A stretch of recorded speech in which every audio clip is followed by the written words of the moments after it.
lähemale. Meie omad lihtsalt lähevad siia. Maardid jooksevadki niimoodi, et eemale ja siis ülevaadid.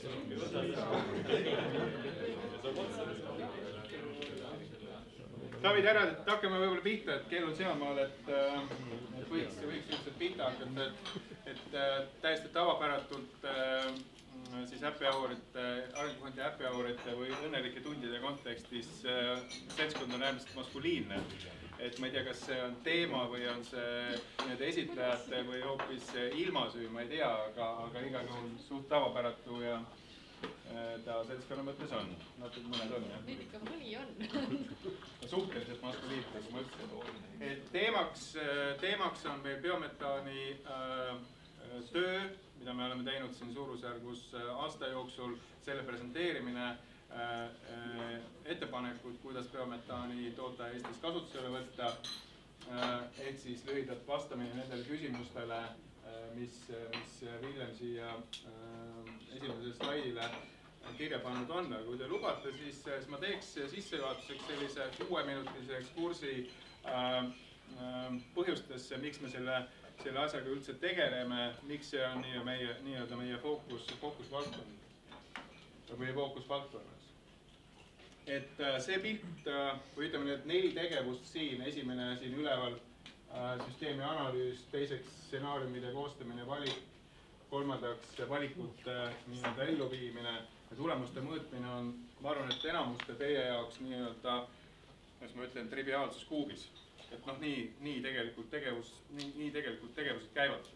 Et igas ettevõttes, igas normaalselt toimivas institutsioonis, kes jätkuvalt turul toimetab, see on triviaalsus. Mina olen nüüd avalikus sektoris olnud 2,5 aastat ja me tunnistama, et minu jaoks kõige suurem kultuuriline šokk oli see, et avalik sektor tegelikult selle triviaalse tõdemuse kohaselt tegelikult ei toimi. Ehk kui me võtame sellise strateegiate koostamist, siis me teeme päris hästi ära selle süsteemi analüüsi. Analüüsime, mis turul toimub, kuidas, mismoodi, mis põhjustel ja siis teeme strateegia. Ja siis, kui on vaja uut strateegiat teha, siis mõõdame, kuidas läks. Aga see, et millised on erinevad tulevikustsenaariumid, erinevad tulevikustsenaariumid erinevate käitumisviiside korral ja millised sellised konkreetsed tegevused siis nende eesmärkideni viivad. Et siin me oleme tegelikult minule vähemalt harjumatult käpardid. Aga nagu ma rääkisin, ehk siis selles osas me oleme hästi tublid olnud, aga selle koguringi osas kehvad. Ja see, mis me nüüd energiamajanduse arengukava koostöös hästi paljude partneritega oleme teinud, me oleme lisaks selle süsteemi analüüsile juurde pannud siis tulevikustsenaariumide analüüsi. Ja see, mida me täna räägime, on esimene selline konkreetne tegevusettepanek või tegevusvaldkond, ehk siis kvalifitseerub selle valikute elluviimise ehk siis teostusetapi juurde. Ja kindlasti ei jää see viimaseks valdkonnaks, aga biometaanist rääkides on see siis esimene. Ja see sinine ring tervikuna on siis see käitumismall või see arengufondi käitumismall ehk et käsitlus või arusaam arenguseire. Veel triviaalsus. Kokkulepitud tegevused, kokkulepitud eesmärgid. Ehk et me peame aru saama sellest, et kui me oleme mingisugustes eesmärkides kokku leppinud, siis sinna viivad mingisugused väga konkreetsed tegevused, ehk et tegevuste ja tulemuste vahel eksisteerivad seosed. Ja kui me teeme neid kokkulepitud tegemisi, me jõuame kokkulepitud eesmärkideni ja vastupidi, kui me neid ei tee, siis jõuame mingisugused teiste tulemusteni, mis võivad olla paremad, võivad olla halvemad, aga ilmselgelt ei ole need, milles me oleme algselt kokku leppinud. Seda teadmist kogu selle arenguseire või kogu selle tsükli jooksul tuleb selgelt meeles. Ja teine triviaalne tõdemus on see, et igal projektil, igal asjal peab olema eestvedaja, see projektijuht, see asja süda, kes tegelikult kogu selle tulemuse saavutamise eest vastutab ja huvitatud on. siin on nüüd loetud mõned sellised tegevused, just nimelt mõned tegevused, millega see Arengufond aitab kaasa selliste turutõrgete tekitamine või vastupidi kõrvaldamisel, jah. Tekitame, oskame neid kõik niigi, eks. Aga üritame lisaks tekitamisele mõned ka nagu kõrvaldada, eks. Et Startup Estonia selgelt varase faasi kapitalituru elavdamise selline massiivne meede pikkade aastate jooksul nüüd ja edaspidi energiaühistud iseenesest lahendavad kahte probleemi, kuidas vähendada elanike kulutusi energiale ja teiseks kindlasti, mis ei ole üldse vähetähtis, tegelikult uute selliste investeerimismooduste toomine turule energiavaldkonnas. Rattaringlus, Tartu näitel just äsja valminud äriplaan tegelikult kirjeldab siis turu erinevate osapoolte vajalikke tegevusi selleks, et rahvatervis paraneks, kulutused rahvatervisele väheneks ja keskkond parem oleks. Biometaanist hakkab kohe Villem rääkima, ma sellest ei räägi. Ja kindlasti tuleks lisada nüüd nii-öelda siis energiamajanduse arengukava nagu sellised võimalikult teised valdkonnad ja nüüd konkreetsed tegevused nendes valdkondades, mida ma siin üles loetama ei hakka. Ma lõpetan oma sissejuhatuse sellise biometaanist, aga mitte ainult biometaanist rääkides. Üks oluline tõdemus, mida me selle energiamajanduse arengukava tehes ja nüüd tegelikult üsna põhjalikult pisut pika aja jooksul juba ka biomajanduse arengukavaga tegeledes oleme selgeks saanud, on see, et mida terviklikumalt me kirjeldame nii-öelda need väärtusahelaid, mida täpsemaks me lähme väärtusahelate nii-öelda erinevate osiste, seoste ja siis sellega nagu tulemuste kirjeldamisel, seda paremaid tulemusi me saame. Me peame kirjeldama terviklikke väärtusahelaid ja selles mõttes see biometaani jutt, mida Villem teile kohe rääkima hakkab, on minu meelest nagu väga hea pioneer. Turuosalised tuleb kokku viia, kas selles mõttes on biometaani näide äärmiselt oluline. Kütusemüüjad, tarbijad, tootjad, põllumehed, need tuleb kokku viia, vastasel juhul need asjad lihtsalt ei sünni ja keegi peab seda tegema. Minu jaoks isiklikult nii-öelda biometaani programmi kontekstis või biometaani tootmise kontekstis oli väga meeldiv avastus see, et taastuvenergia lahendused saavad olla majanduse kasvumootoriks, kui me siiamaani oleme harjunud käsitlema neid kui selliseid, et nice to have, aga see toimub kellegi arvel, siis tegelikult siin me näeme täna kohe, kuulete, et tegelikult see ei pruugi üldse nii olla. Tegelikult need majandus selgelt elavdavad tegevused võivad olla. Ei pruugi olla, aga võivad olla. Ja lõpetuseks selline poolfilosoofiline tõdemus, et edukas olemiseks on vaja sihikindlat tööd kõigi oluliste osapoolte ja paljude tegevustega.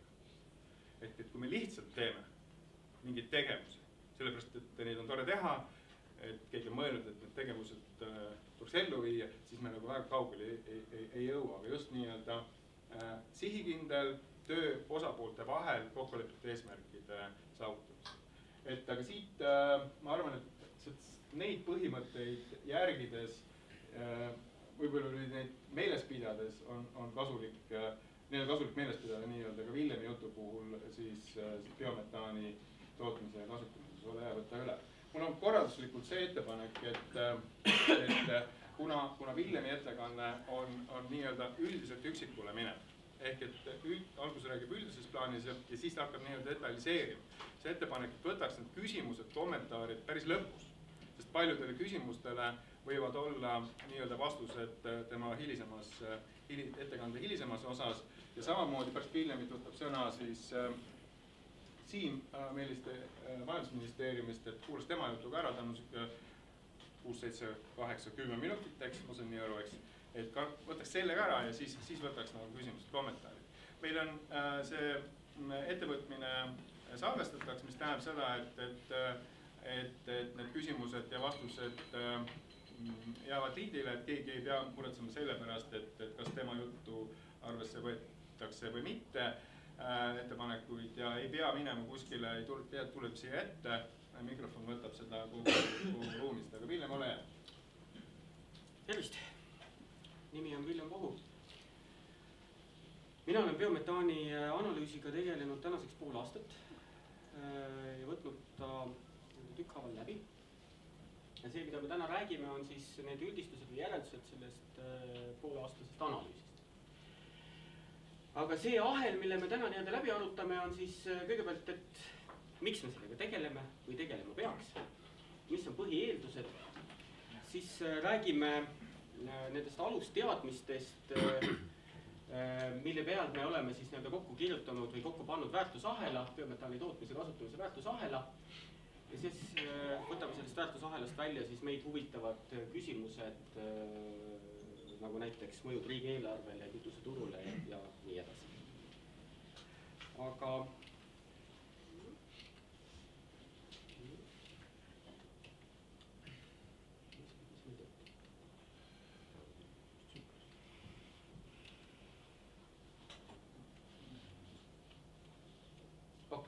õige kohe. Ühesõnaga, Eestis on piisavalt palju biometaani ressursse, neid baasressursse, millest biometaani toota, et me võiksime põhimõtteliselt kuni veerand transpordikütuste vajadusest asendada biometaaniga. Täna me sellega ei tegele. Peaksime või võiksime tegeleda sellepärast, et biometaani kasutamine tõstab energiajulgeolekut, parandab ressursi kasutust ja elavdab majandustegevust. See on see vastus küsimusele, miks me sellega üldiselt peaksime tegelema.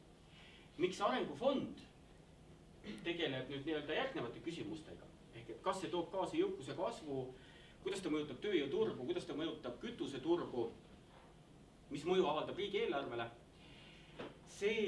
Need küsimused tulevad ühest väga sageli esinevast väärkäsitlusest. Tekivad sellest väärkäsitlusest, et kui me elavdame majandustegevust, et siis järelikult me sellega kasvatame ka jõukust.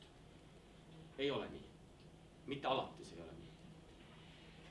Ehk et meie eesmärk ei ole tegelikult mitte niivõrd tegutseda, kuivõrd just nimelt kasvatada jõukust ja luua kõrgema lisandväärtusloomega töökohti.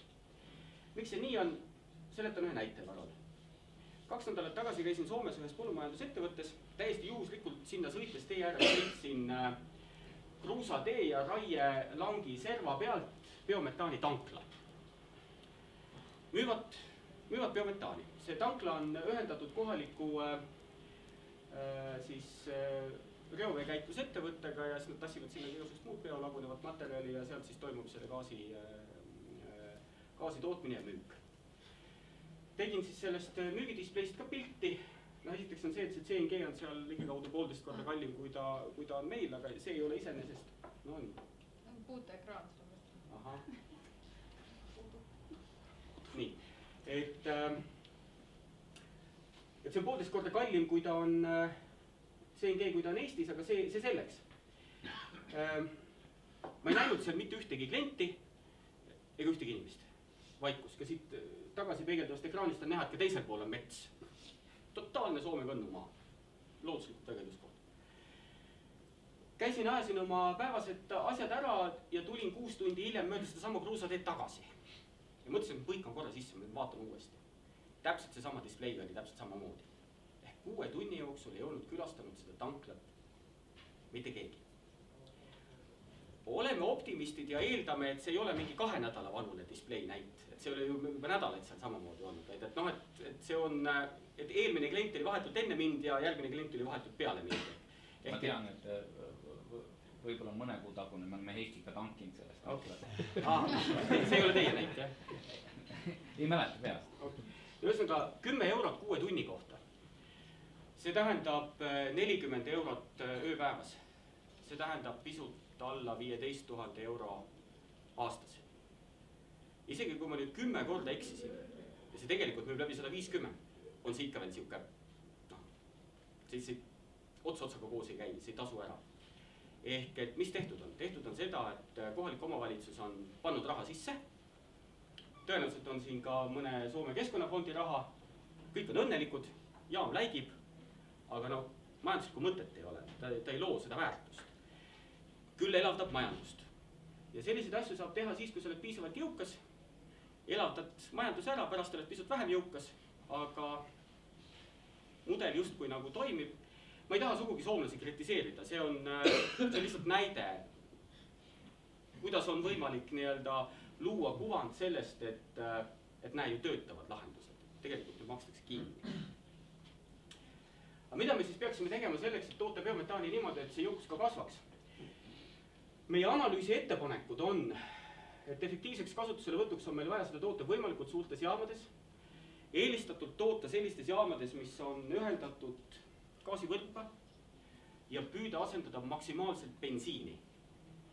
Ja selleks, et seda kõike saavutada, tuleks meil olemasolevad vedelkütuse tanklad nii palju kui võimalik seal tuua CNG müügile, kasutada investeeringutoetusi sellisel viisil, et nad ületaksid turutõkkeid nendes kohtades, kus ühekordne kapitalisääst omab rolli. Lisaks on meil kindlasti vaja tegeleda rohtsest biomassist biogaasi tootmise arendustegevustega, sest see on meie peamine ressurss. Ja veel lisaks me peaksime seda kõike rakendama läbi biometaani hangete süsteemi, ehk meil peaks olema turul institutsionaalne ostja, kes korraldab selle biometaani kokkuostu ja siis edasi müügi. Ja temaga ühtlasi haldab nii-öelda pikaajalisi tarnelepinguid. Meie nüüd edasine, miks me nii arvame, on umbes 10–15 slaidi, mis lähevad häirivalt detailseks. Mitte, et see detailsus oleks eesmärk omaette, aga saatan peidab ennast detailides, kui me neid ei tunne, siis me tegelikult ei suuda teha või ei suuda adekvaatselt hinnata seda analüüsitavat materjali. Aga mis on siis analüüsi põhieeldused? Me oleme võtnud eelduseks, et 9,5% Eesti mootorikütuste tarbimistest asendatakse ja me oleme aluseks võtnud 2013. aasta kütuse tarbimise baasi. Me eeldame, et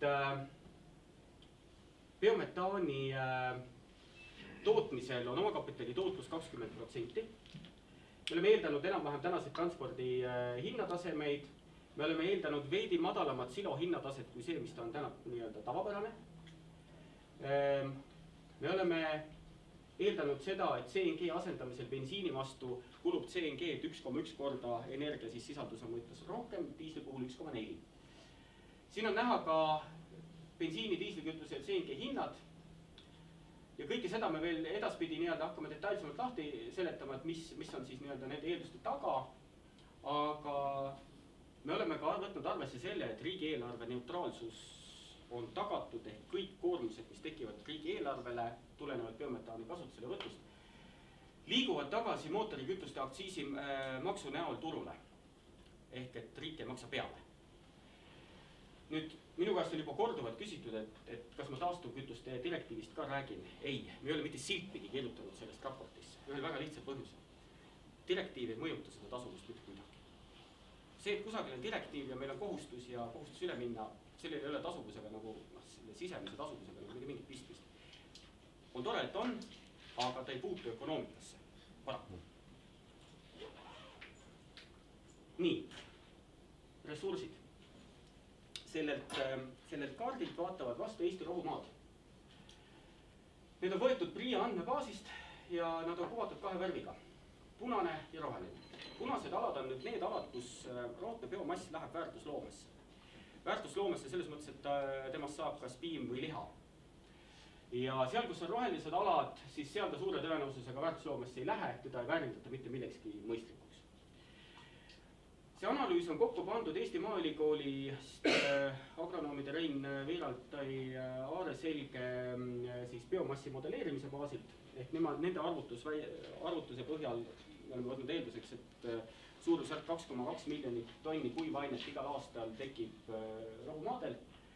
Ja Loomakasvatusinstituudist Allan Kaasiku arvutus selle kohta, kui palju me siis sellest nii-öelda loomadele ära söödame, et see vahe on, see proportsioon on umbes 2/3, 1/3. Ehk 1/3 läheb kasutusse, 2/3 me lihtsalt kas purustas niidame või väga madalatel loomkoormustel laseme lagunema ja tallame ära. Nüüd, see vahe on suurusjärk 300, ütleme kui me seda nüüd viime hektarite peale, siis me räägime umbes 360 000 hektarist kasutuseta rohumaadest. Võtsime ja tegime sellele ühe teise analüüsi veel peale, ehk siin on nüüd äriregistri Maksu- ja Tolliameti andmed põllumajandustulude kohta seotud nende maakasutajatega, kes on endal nii-öelda deklareerinud toetusi. Ehk kui kellelgi on 100 000 eurot müügikäivet ja tal on 100 hektarit, seda järelikult 1000 eurot hektari kohta põllumajandustoodangu käivet. Me oleme just põllumajandustoodangut nii-öelda kitsalt arvesse võtnud. Ja mida me nagu näeme on see, et seal, kus on nii-öelda eelmises analüüsis nii-öelda need rohelised täpid, seal on nad ka rohelised täpid järgmises analüüsis, ehk enam-vähem need kaks asja nii-öelda kattuvad. Resümee on see, et me 90% põllumajanduse müügituludest me toodame 60% pindala pealt ja ülejäänud 40% on suhteliselt madala kasutusega. Ja see annab, ütleme, kui nüüd see 40% hektariteks viia, siis 375 000, eelmises oli 360 000. Need kaks erinevat teekonda, aga tegelikult nii-öelda üks ja sama lõppjäreldus. Mida me siit siis nii-öelda kaasa võtame sellest nii-öelda alusanalüüsist? Sellest alusanalüüsist me võime võtta endale selle teadmise, et kui me tahame midagigi arvestatavat teha biometaani tootmises sellises koguses, et ta turgu mõjutab, siis me jõuame varem või hiljem ikkagi selle nii-öelda rohtse biomassi juurde. Rohtse biomassi ressurss on üle 80% kogu ressursist. Et jah, väikseid asju saab teha ka lägapõhiselt, aga kui me tahame nii-öelda tervikuna ja suurt turgu muuta, siis no paratamatult rohtne biomass jääb meile. Meil tuleb seda õppida kasutada. Ja teine teadmine, et biometaani kasutamine ei tekita sellist klassikalist energia versus toit konflikti. Sest meil on maakasutusega suhteliselt kehvad lood. Me ei tarvitse seda maad. Ja me mahume nii biometaani tootmise kui ka tänase klassikalise toidu tootmisega samale pinnale ära, ilma et need tegevused üksteist oluliselt kahjustaks. Nüüd järgmine samm. Põhimõtteliselt on võimalik biometaani toota kahel viisil. Toodame seal, kus on ressursid, paneme ta ballooni ja veame siis sinna, kus me saame ta kas anda üle tarbijale või anda maagaasi võrku. Või teine variant, et me tassime kõik selle, millest me seda biometaani teeme, sinna, kus on siis maagaasi võrk ja seal on biometaani siis tootmisüksus. Et selleks, et aru saada, et kumb viis on efektiivsem, on pandud võrdlusesse siis kaks peamist ressurssi, silo ja läga, milles siis biometaani toodetakse, ja siis komprimeeritud gaasi enda edu. Ja vaadatud neid, et kilometraaži ja veokulu lõikes, veokulu on siis arvestatud biometaani kuupmeetrile.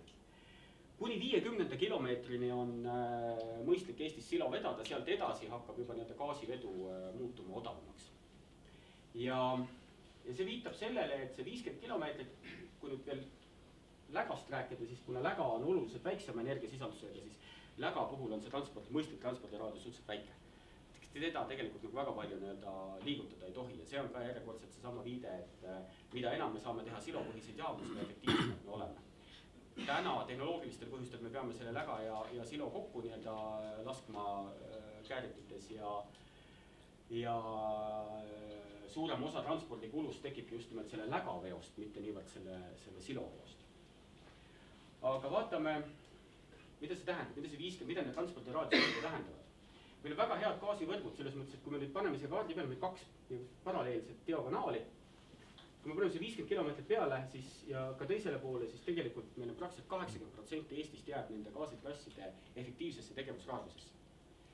Välja jäävad kaks saart, Läänemaa ja üks väike kolmnurk siin, ütleme, Valga, Võru, no nii. Valga, Võru maakondade piiri peal.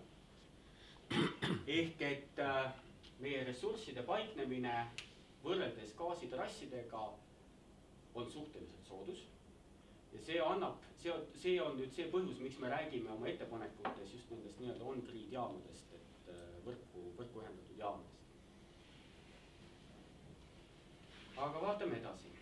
Üks teema on nüüd siis nii-öelda see silovedu, lägavedu, omaette teema on nüüd siis silo oma hind.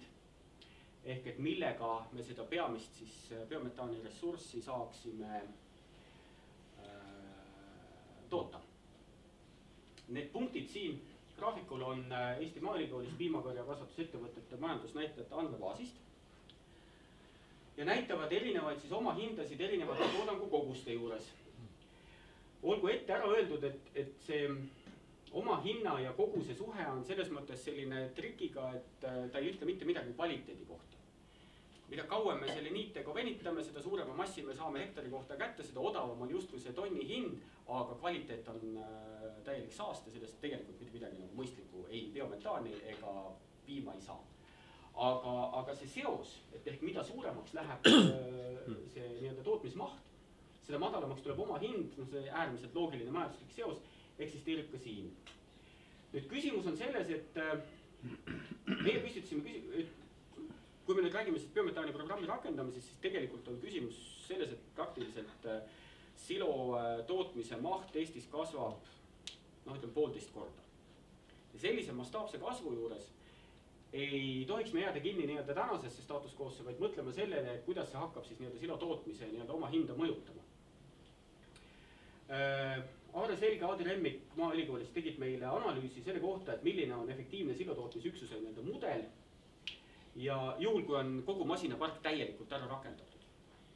Selle täieliku ära rakendatuse juures on selline teoreetiline lagi kusagil 37-38 000 tonni, mis tähendab seda, et see graafik lõpeb siin kusagil riiulis või riiuli taga. Ehk see sama masina, samade enam-vähem samade masinakomplektidega on võimalik tegelikult saavutada oluliselt suuremat efektiivsust. Probleem ei ole täna mitte selles, et põllumehed seda ei teaks, teevad väga hästi, aga neil ei ole vajadust. Enamik Eesti põllumajandusettevõtetest lõpetab silo tootmise aastas ära kusagil, vaat selle sama joone peal siin 12 000, 14 000, mõned üksikud ka veel 20 000. Lihtsalt tehnoloogia võimaldab rohkem, kui on täna farmide sellised tavapärased suurused.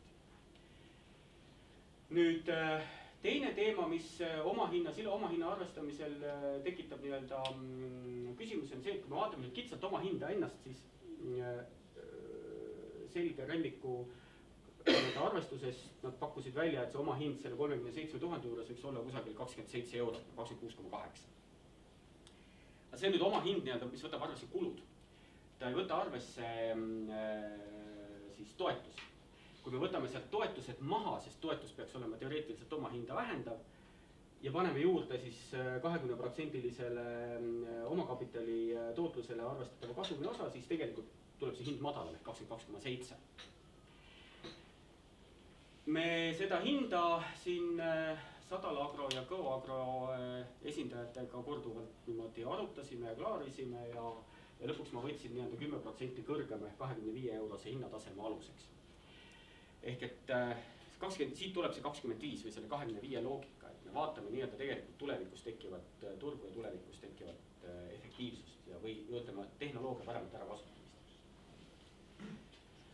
Siin on nüüd, kui me nüüd ökonoomika ja nende alusteadmistega edasi läheme, siin on Tallinna Tehnikaülikoolis Keemia Instituudis Peep Pitki tehtud selline lähtemudel 3 erinevale biometaani jaama tüübile 2, 3 ja 5 miljonit. Nende numbritesse süvenemine ei anna nagu hetkel väga olulist lisainfot, pigem on nagu see, et me näitame, et me vaatame biometaani jaama väga komponendi rikkalt, ehk võtame ta lahti elektritarbeks, soojustarbeks, töötundideks, mis iganes lisapreparaatide kulud. Ja eraldi veel vaatame ka seda, et me oleme andnud nendele siis energiakandjatele, tööjõukulule teatud hinnatasemed. Me oleme võtnud eelduseks, et nad kõik on ühesuguse omakapitali tootluse baasilt toimivad. Samad finantseerimistingimused. Ja pannud nad siis kaardile.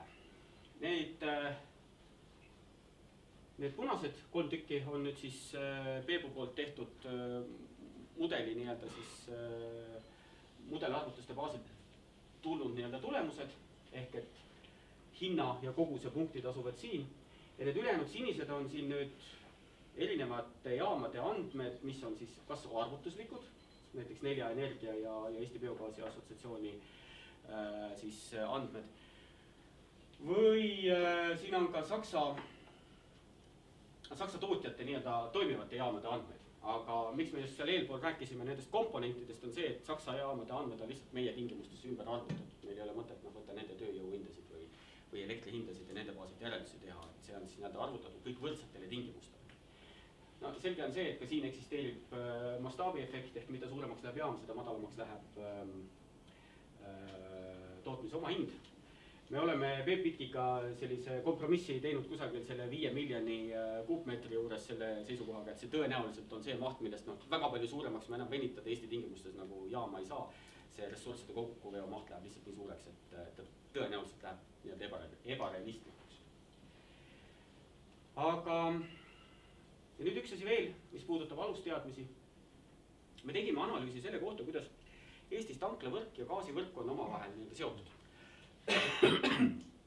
Siin on võetud nüüd erinevad tanklaoperaatorid. Ja kui mitu tanklat asub neil lähemal kui 200 meetrit, 200–300 ja nii edasi meetrit. Ehk et mismoodi tanklavõrk ja gaasivõrk omavahel nii-öelda kokku klapivad.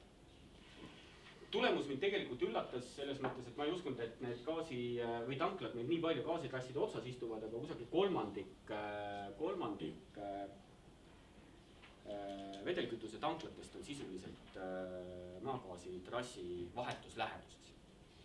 Ja siit tuleb see sõnum, miks me soovitaksime tõsiselt mõelda, et CNG võimekus tekitada olemasolevatest tanklatest.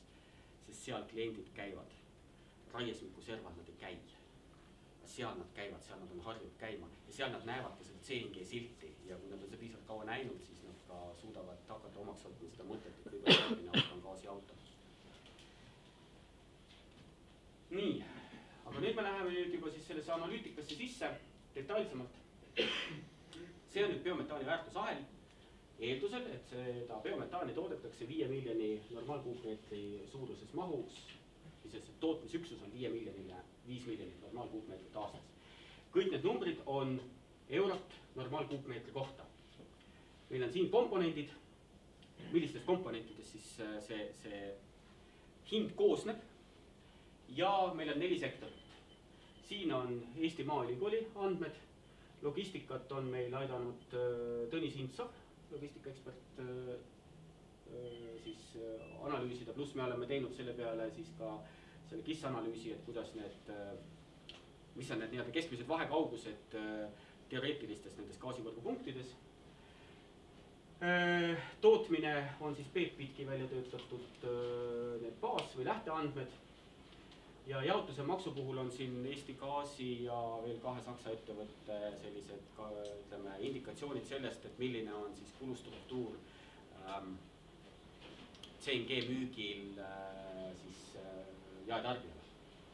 Siin on nüüd ka veel juures aktsiisimaks. Me oleme selle nimme sisse jätnud, nii aktsiisimaks kui ka võrgutasu. Oleme aktsiisimaksu sisse jätnud selle arvestusega, et me eeldame, et maksustatakse kõiki ühtlaselt. See edasine on nüüd juba, kas seda biometaanile rakendatakse ja rakendata on pigem nagu mitte niivõrd meie otsustada, vaid me lihtsalt ülevaatlikus huvides oleme ta sisse jätnud ja oleks teada.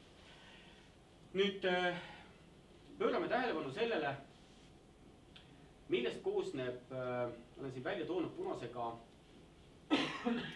biometaani tootmisel siis kapitalikuluga seotud komponendid. Amortisatsioon, intressikulu ja kasum kokku 17 senti. Miks ma ta olen välja toonud? Olen toonud ta välja sellepärast, et nüüd läheme järgmisele pildile. Kui me vaatame nüüd seda, kuidas näiteks kõige suurema ja kõige väiksema modelleeritud biometaani jaama siis väärtusahel kujuneb, siis suures jaamas on ta 82 senti, väiksemas 95. Kui me konverteerime kilogrammi ja lisame käibemaksu, siis me saame hindadeks 1,3 ja 1,59. Ja see on, ütleme, halvemal juhtumil kuni 2 korda kallim kui konkureeriv toode, ehk siis maagaasist toodetud CNG. Nüüd selleks, et seda turutõket ületada, selleks, et ta muuta CNG-ga võrdseks, et oleks konkurentsivõimeline, peaks väärtusaheli ulatuses kusagil subsideeritama kas siis 35 sendi või 48 sendi ulatuses seda väärtusahelat. See on see raha, mis tuleb igale kuupmeetrile peale maksta selleks, et ta oleks maagaasiga konkurentsivõimeline. Kui me läheme nüüd tagasi, siis seal oli meil 35 senti, aga siin me näeme seda, et kapitalikulu komponendid tootmisel on kokku 17. sõnum selline, investeeringutoetused biometaanijaamasid kahjuks tööle ei pane. Vale instrument. Isegi kui me maksame nagu kogu selle 17 senti kinni, ehk teeme 100%-lise toetusmudeli, noh, ikka jätku, ikka on pool puudu. Ehk et tuleb leida mingi teine viis jaamade arendamiseks või siis selle väärtusahela nii-öelda subsideerimiseks. Investeeringutoetus kahjuks ei toimi. Tema kulukomponent kogu sellest pildist liiga väike. Nüüd, kuhu võiks? See on ka ettepanek. On see, et me võiksime selle toetuse või investeeringutoetuse nihutada pigem tanklate poole peale. Miks tanklate poole peale? Sellepärast, et klient ostab endale gaasiauto siis, kui ta saab mugavas kohas selle gaasi kätte. Ettevõtja tekitab endale CNG võimekuse alles siis, kui tal on piisavalt kliente. Kõik need tanklaoperaatorid, kes peaksid täna endale panema CNG siis nii-öelda müügivõimaluse ülesse, riskivad sellega, et nad esimesed, ma ei tea, 2, 3, 5 aastat tegelikult ei saa oma amortisatsioonikulusid tagasi. Lihtsalt on liiga vähe kliente ja see turu arenemine võtab aega. Ja siin on nüüd ütleme koht, kus me tegelikult investeeringutoetusega saaksime ületada turutõkket. See on selline sisuline koht, mis aitab meid nii-öelda teatud protsessist üle, aitab turul nii-öelda muutuse ära teha. Nii, mida me sellest teadmisest veel võiksime välja võtta on see, et kui me läheme nii-öelda väiksemate jaamade, siis kui me läheme nii-öelda väiksemates jaamades tootmise teed, siis me peame leppima sellega, et meil tuleb circa 1,4 korda rohkem toetada kogu väärtusahel. Ahel ebaefektiivsem, konkurentsi nii-öelda see käärid maabaasiga veel suuremad, tuleb lihtsalt rohkem raha sisse. Nii, jõuame transpordikütuste asenduseni. 2013. aasta vedelkütuste siis tarbimise baasilt on arvutatud energiasisaldus, summaarne energiavajadus transpordisektoris 10,2 teravatt-tundi. 10% sellest on 1 teravatt-tund. Nüüd sellest 0,05 teravatt-tundi asendatakse elektritranspordiga. Me oleme selle numbri võtnud Majandus- ja Kommunikatsiooniministeeriumilt sellisena nagu ta on ja me ei ole seda kuidagi sellesse sisse läinud või seda analüüsi. Ja ütleme nii, et natukene alla 1 teravatti tuleb siis asendada biometaaniga. Nüüd, nagu eespool sai ka räägitud, siis me oleme kasutanud CNG asenduskoefitsientideks siis bensiini puhul 1 ja diisli puhul 1,4. Siin on all näha ka see viide, millest me nüüd nagu konkreetsed numbrid oleme võtnud. Aga põhimõte on selles, et sisepõlemismootorid bensiini puhul kasutavad CNG paremini ära, kulub vähem. Ja kui ta kulub vähem, siis nüüd on siit võimalik välja tuua 3 erinevat viisi turu asendamiseks. Kui me asendame proportsionaalselt, ehk nii nagu bensiin ja diislit turul tarbitakse, on meil vaja 130 miljonit normaalkuupmeetrit. Kui me asendame bensiini, siis 108.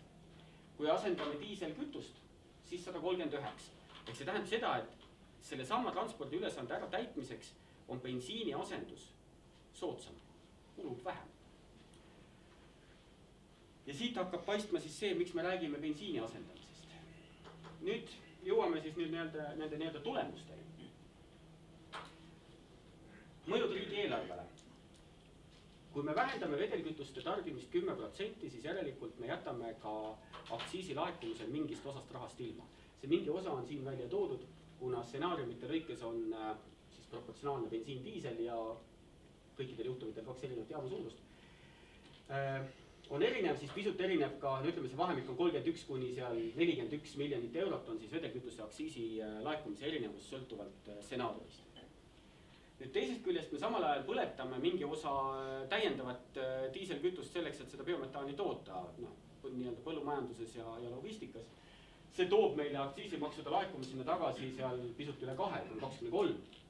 Ja kuna gaasitarbimine suureneb, siis gaasiaktsiisi laekumine ka suureneb.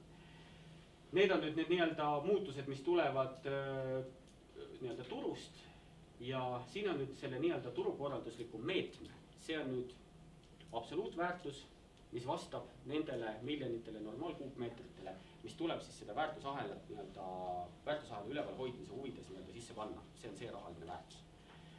Ehk me saame kokku mõju riigieelarvele 74 kuni 92 miljonit eurot miinuses. Nagu me baaseeldustes juba ütlesime, et see raha tuleb nii-öelda nüüd uuesti kütuseturult tagasi saada. Kus see CNG tarbimine suureneb? See mootorikütuste arvelt. Mootorikütused ju, seesama 100 miljonit läheb ju siis tarbimisse. Okei, sa oled eeldanud, et sellel biometaanil siis on gaasiaktsiis? Jah, ma olen selle sisse pannud. Aga täna on aktsiisivabastus? Täna on aktsiisivabastus. Me võime seda maha võtta, juurde panna, aga ega see puudujääk väärtusahelas jääb nii või teisiti. Et see nüüd on... Aga ta ikkagi muudab pilti. Et 74 kuni 92. Me oleme arvestanud ainult otseste mõjudega, me ei ole hakanud nii-öelda siia sisse arvestama neid kaudseid mõjusid, millisel viisil ütleme, see kodumaine toodetav kütus tekitab täiendavaid töökohti kusagil nii-öelda mingites muudes valdkondades või loob lisandväärtus nii-öelda väljapool seda sektorit, mida me analüüsime. Aga nüüd vaatame, kuidas see siis kütuse turule mõjub. Vedelkütuste turumaht 2013, nende hindade alused, mida me oleme aluseks võtnud, on umbes selline. 935 miljonit, kõikidel stsenaariumidel ühesugune. Kuna asendatakse välja erinevad nii-öelda liigid erinevates kogustes, siis turumaht peale seda asendust on seal vahemikus 840–848 miljonit eurot. Nüüd lisanduv CNG maht ja see on nüüd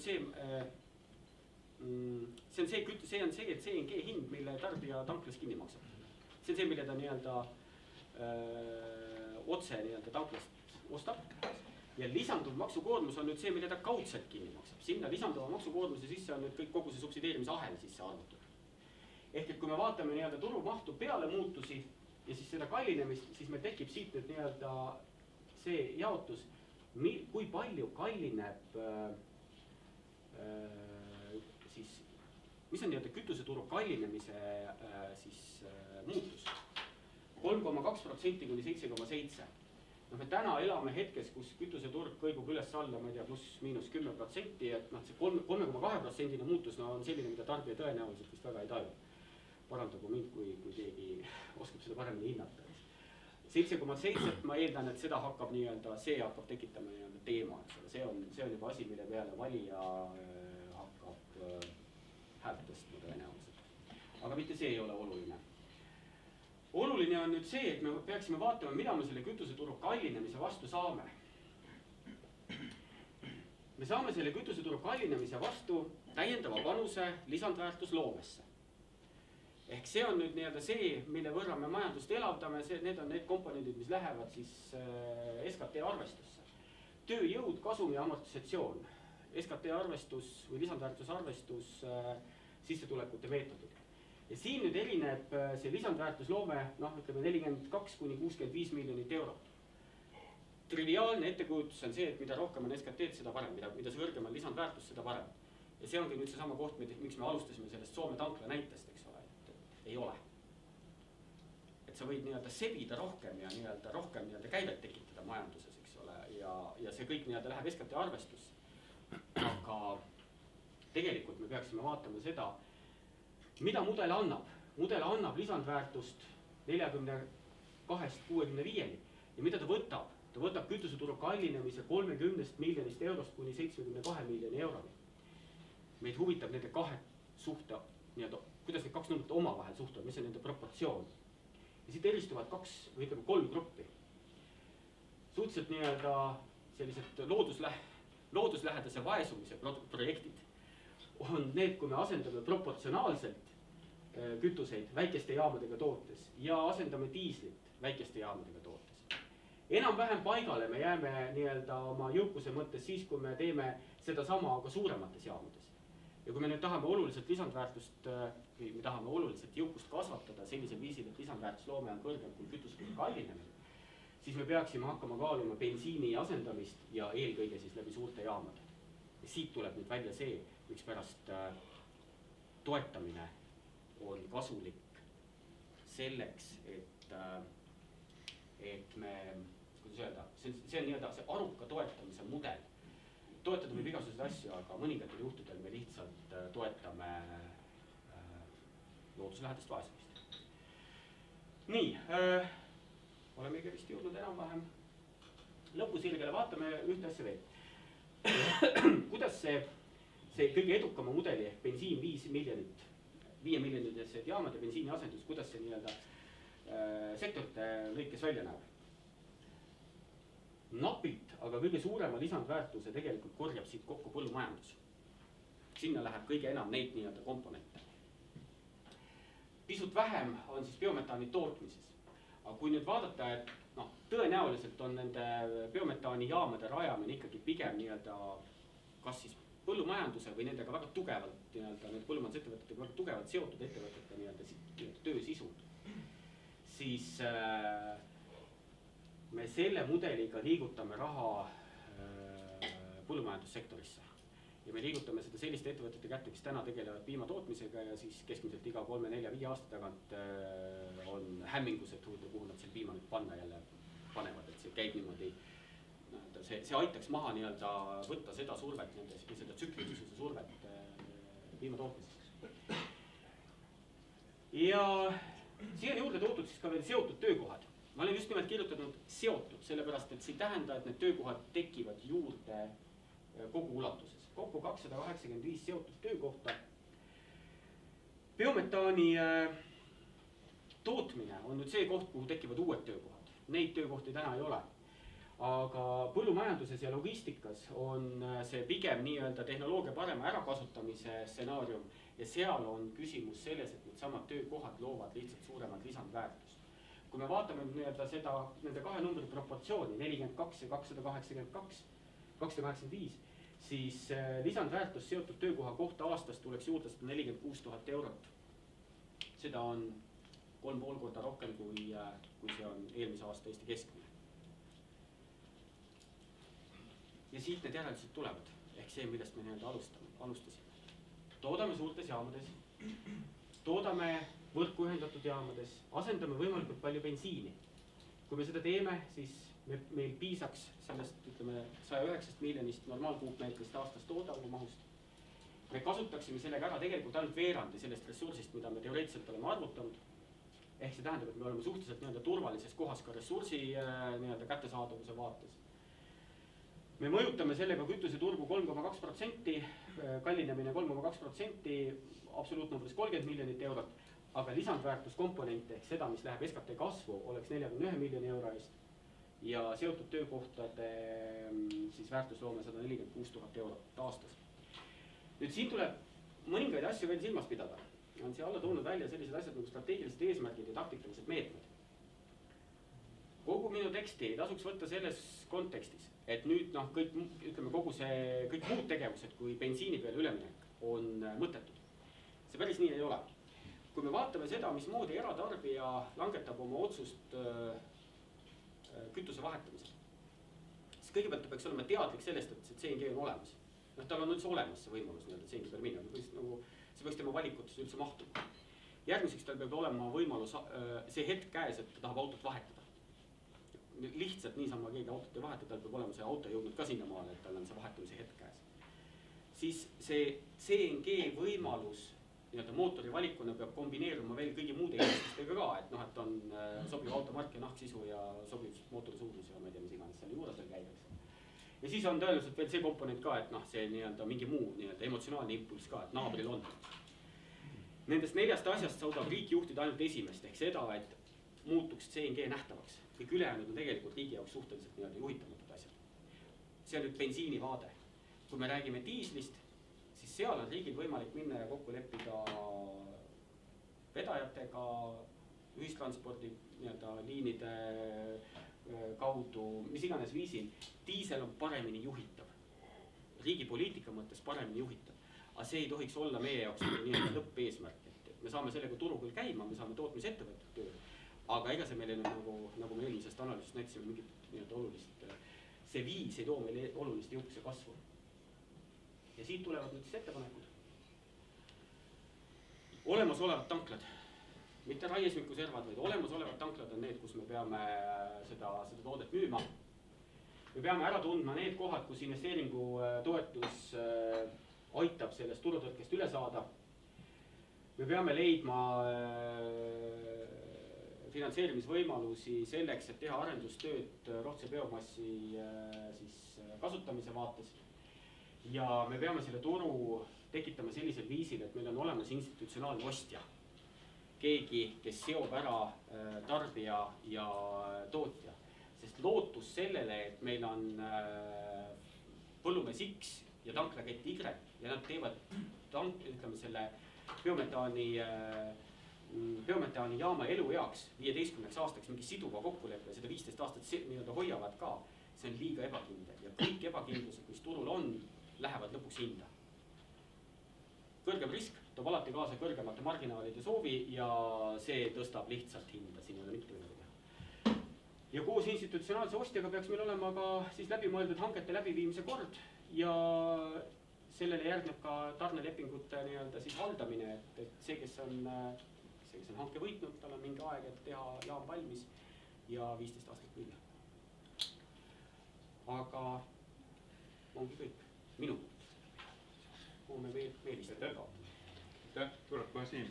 Aitäh, Villem, et kannatage pisut veel, et tegelikult siin need parematele kannatajatele on taga ka auhinnad nii-öelda, mida ma ei hakka reklaamima, aga see tagumise laua peal.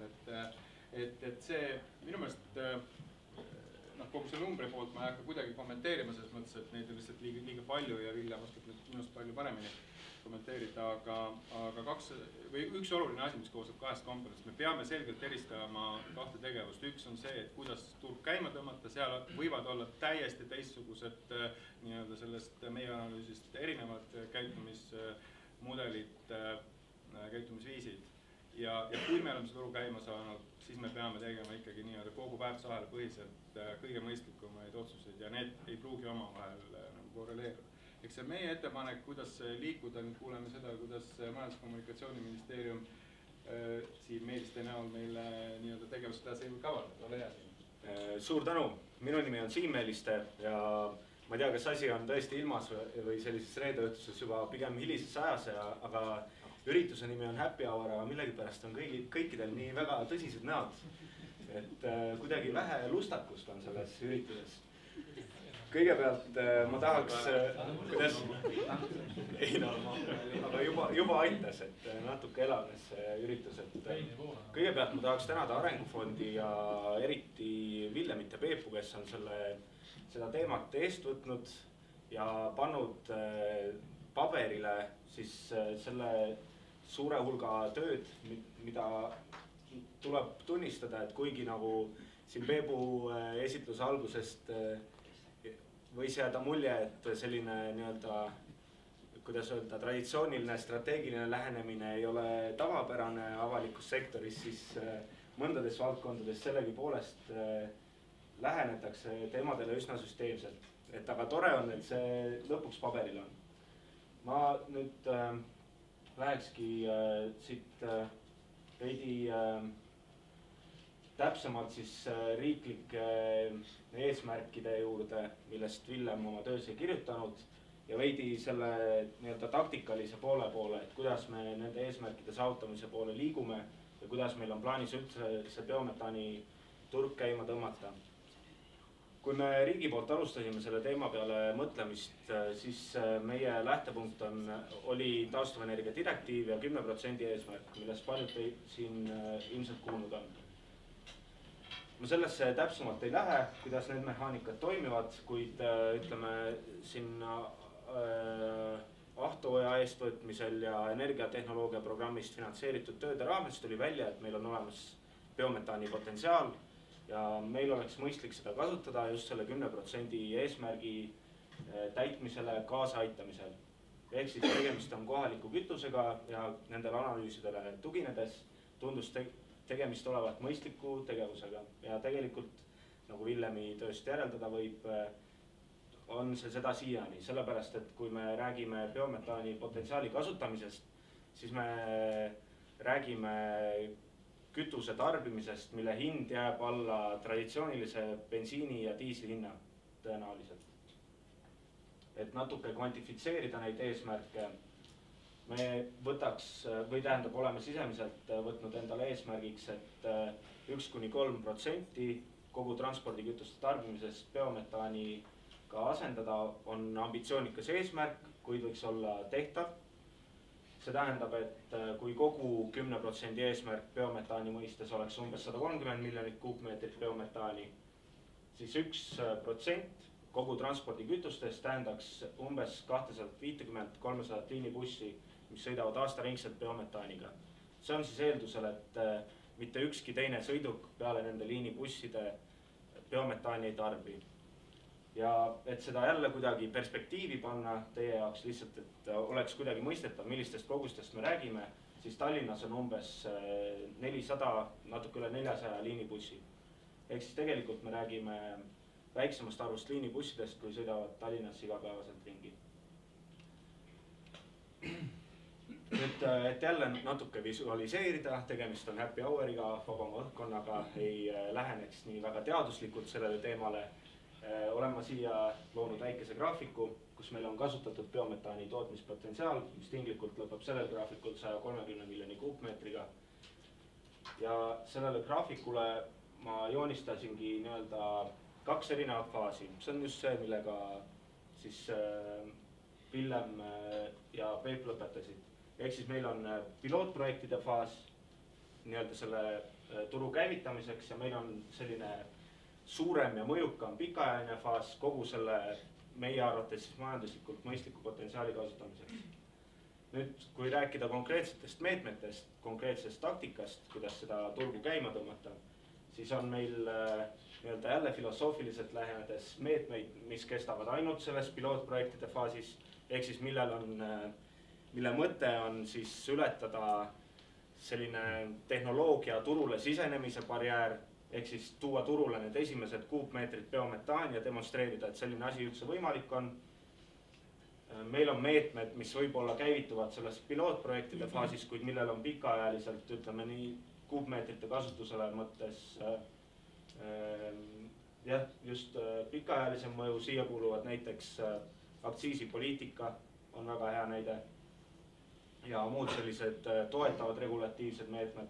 Ja siis meil on meetmed, mille käivitamine on mõttekas siis, kui meil on pilootprojektide faasist olemas nii-öelda täienenud paremad teadmised, siis me saame teha sellised juba selle nii-öelda läbikatsetatud teadmiste põhjal pikaajaliselt mõjukaid tähtsaid otsuseid. Et sellega nii-öelda filosoofia tasandilt natuke täpsemaks minna, siis pilootprojektide all oleme me jälle, paljud teist teavad, et meil on ette nähtud struktuurivahenditest 9 miljonit eurot selle sektori käivitamiseks ja see on algusest peale olnud nii-öelda just selle pilootprojektide faasi siis nii-öelda rahastamiseks. Et siin me räägime näiteks